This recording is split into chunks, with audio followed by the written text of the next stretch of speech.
during that public hearing. And what I'm going to do is I want to give some of those people the voice. And so I'm going to highlight some of the things that were said and some of those people wanted to say.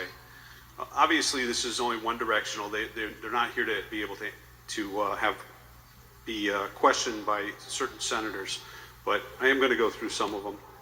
And the first one's from Adrian, and basically she is opposed to the bill.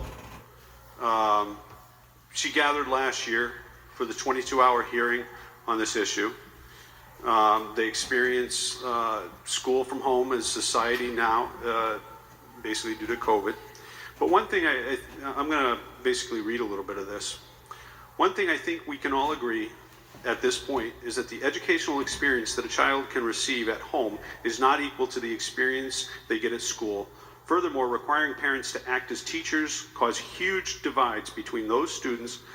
Some of our kids have been home with parents who are organized, focused, excited, and happy to assist their distance or home learning. Meanwhile, other children have parents who are disabled, who are working, who face mental health challenges and economic challenges of their own.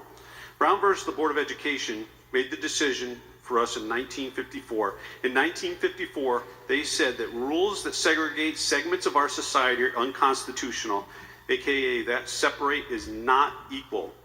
Therefore, any bill that restricts the access of unvaccinated children to public schools is unconstitutional. It really is simple as that. And I'm not the only parent that intends to pursue my children's rights on this issue legally.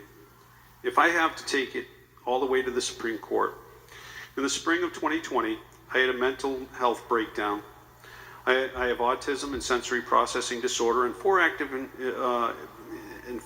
intelligent, and loud and busy children. Stuck in a home this spring, nowhere to go, kids bored, my senses getting blown out. I increasingly faced a mental health crisis. By May, we stopped all distance learning with my 3 children because we didn't have the capacity and it didn't work for my active kids to be stuck in front of screens. One misunderstanding about this bill is that any kids who have actual medical need for a medical exemption can get one, cannot get one.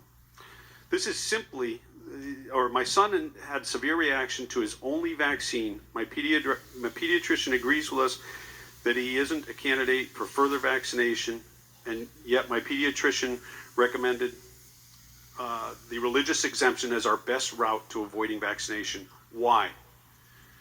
Because there are extremely strict rules and quotas about medical exemptions that are dictated by the AMA and the APA, not by the individual doctors and the parents together who know the child and their personal history. In short, my autistic, vaccine-injured, highly allergic son doesn't qualify for a medical exemption. Having a previous vaccine reaction does not qualify for a medical exemption. Having a sibling with a vaccine reaction does not qualify for a medical exemption. Having an allergy to ingredients in the vaccine does not qualify for a medical exemption. So in effect, what this law does is unconstitutionally removes rights from a subset of the population. People like my son will have no route to access vaccine exemption so that he can attend school. I'm once again faced with an unsustainable situation of having to provide an education to my disabled and medically complicated 4 children, even though I myself am a disabled and medically complicated adult. It's unconstitutional. Right now, my homeschool plan, if I am forced to homeschool, is to set up every morning inside the state capitol building under a sign that says separate isn't equal, Brown versus Board of Education. Says my kids should be in school.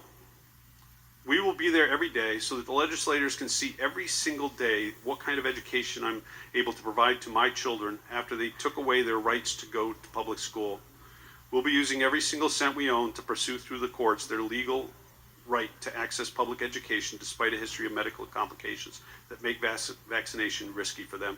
I don't think this testimony should be any longer than this. Brown versus Board of Education, 1954, decided that separate isn't equal. It is unconstitutional to pretend my children's education outside of school is equal to the education they can receive inside public school. This bill is unconstitutional and should not be passed. Thank you. And that is from Adrian. And she makes some pretty good points there.